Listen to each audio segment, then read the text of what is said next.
അട്ടപ്പാടി മുള്ളി വനമേഖലയിൽ കടുവ സെൻസസിന് പോയ വനം വകുപ്പ് ജീവനക്കാരൻ മരിച്ച നിലയിൽ ഫോറസ്റ്റ് ബീറ്റ് അസിസ്റ്റന്റ് കാളിമുത്തുവാണ് മരിച്ചത്. കാട്ടാനയെ കണ്ട് ഓടിയതോടെയാണ് ഇയാൾ കൂട്ടം തെറ്റിയത്.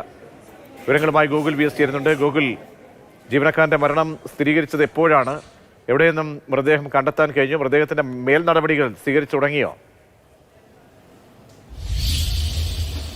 ഇന്ന് ഏകദേശം ഒരു ഉച്ചയോട് കൂടിയാണ് ഈ സംഭവം ഉണ്ടായത്. രാവിലെ തന്നെ ഈ കാളിമുത്തു അടങ്ങുന്ന സംഘം കടുവ സെൻസസിന് വേണ്ടി വനമേഖലയിൽ പ്രവേശിച്ചതാണ്. ഇവർ കുറേ നാളുകളായി ഈ കടുവ സെൻസസ് പുരോഗമിച്ചുകൊണ്ടിരിക്കുകയാണ്.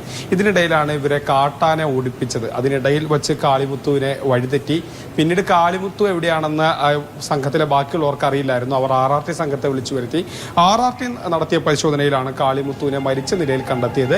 കാട്ടാനയുടെ ആക്രമണത്തിലാണ് കാളിമുത്തു മരിച്ചതെന്നാണ് പ്രാഥമികമായ നിഗമനം. ഏതായാലും കാളിമുത്തുവിന്റെ മൃതദേഹം അകലെ ആശുപത്രിയിലേക്ക് കൊണ്ടുവന്നിട്ടുണ്ട്. മറ്റു പരിശോധനകളും നടപടികളും സ്വീകരിച്ചുകൊണ്ടിരിക്കുകയാണ്.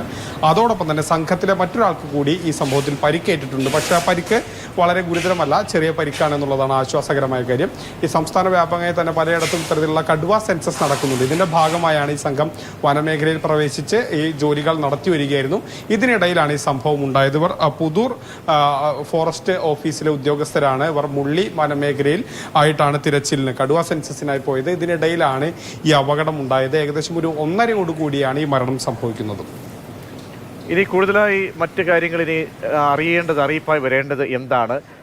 ഈ കൊല്ലപ്പെട്ട കാളിമുത്തുവിന്റെ അദ്ദേഹത്തിന്റെ മുൻപരിചയം, എത്ര നാളായി ഈ ജോലിക്കായി നിയോഗിക്കപ്പെട്ടിട്ടുണ്ട്? അങ്ങനെയൊക്കെയുള്ള ഡീറ്റെയിൽസ് ലഭ്യമാണോ? കുടുംബപരമായിട്ടൊക്കെയുള്ള കാര്യങ്ങൾ. കാളിമുത്തു ഏകദേശം 50 വയസ്സിന് മുകളിൽ പ്രായമുള്ള ആളാണ്. നെല്ലിപ്പതി സ്വദേശിയാണ്. സ്വാഭാവികമായി 50 വയസ്സിന് മുകളിൽ പ്രായം എന്ന് പറയുമ്പോൾ സ്വാഭാവികമായി കുറേ നാളുകളായി അദ്ദേഹം ഈ ജോലി തന്നെ ചെയ്യുന്ന ആളാകണം. ഫോറസ്റ്റ് ബീറ്റ് അസിസ്റ്റന്റ് ഉദ്യോഗസ്ഥനാണ് അദ്ദേഹം. അപ്പോൾ അതുകൊണ്ട് തന്നെ കുറേ നാളുകളായി തന്നെ ഈ ജോലി ചെയ്യുന്നവരാകണം. പുതൂർ മേഖല എന്ന് പറയുമ്പോൾ ഈ മേഖല മുള്ളി അതിനടുത്തുള്ളൊരു മേഖലയാണ്. അവിടെയൊക്കെ വലിയ പരിചയങ്ങൾ ഉണ്ടാകും. സ്വാഭാവികമായും വനംവകുപ്പ് ഉദ്യോഗസ്ഥർ ഇതിനെ സ്ഥിരം തന്നെ ഇത്തരത്തിലുള്ള പെട്രോളിങ്ങിനും മറ്റുമായൊക്കെ തന്നെ ഈ വനമേഖലയിൽ പോകുന്നതുമാണ്. അങ്ങനെ പോയതുമാണ്.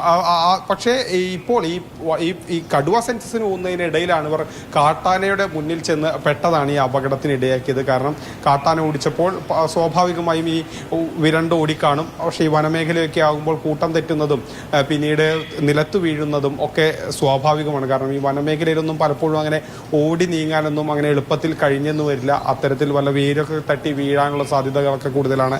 ചതുപ്പുകളോ കുഴികളോ ഒക്കെ തന്നെ ഉണ്ടാകാനുള്ള സാധ്യത കൂടുതലാണ്. അപ്പോൾ അങ്ങനെ ഓടുന്നതിനിടയിലാണ് ഈ അപകടം ഉണ്ടായതെന്നാണ് അറിയാൻ കഴിയുന്നത്. ഏതായാലും മൃതദേഹം ഇപ്പോൾ അഗളി ആശുപത്രിയിലേക്ക് മാറ്റിയിട്ടുണ്ട്. മറ്റ് നടപടികൾ സ്വീകരിച്ച് ഉടൻ തന്നെ മൃതദേഹം ബന്ധുക്കൾക്ക് വിട്ടു നൽകുമെന്നുള്ളതാണ് അറിയാൻ കഴിയുന്നത്. ഇനി അറിയേണ്ടത് ഉദ്യോഗസ്ഥ തലത്തിൽ ഏതൊക്കെ തരത്തിലുള്ള തീരുമാനങ്ങൾ ഈ മരണത്തിൽ